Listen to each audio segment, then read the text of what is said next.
শেষ ঠিকানা যদি ৩.৫ হাত মাটি হয়, তাহলে কিসের তো ক্ষমতার দাপট?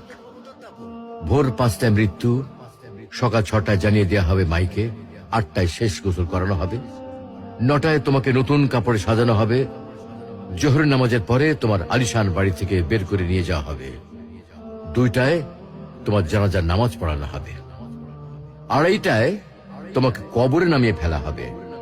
মাটি দেওয়া শেষ হয়ে গেলে কেউ তোমার জন্য দোয়া করবে, আর কেউ চলেও আসবে। এই তো জীবনের শেষ আয়োজন।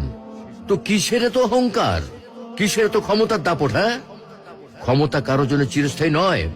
অন্যায় ভাবে কাউকে ঠকালে একদিন ঠিক নিজেকেও ঠকতে হবে, এটাই নিয়ম। হ্যাঁ, এটাই নিয়ম। ভোরের সূর্যোদয়ের আলোতে যে পৃথিবী আলোকিত হয়, সন্ধ্যার সূর্যাস্তে তা আবার হারিয়ে যেত দেখি। অসত্য দিয়ে সত্যকে কখনো ঢেকে রাখা যায়। শেষ ঠিকানা যদি ৩.৫ হাত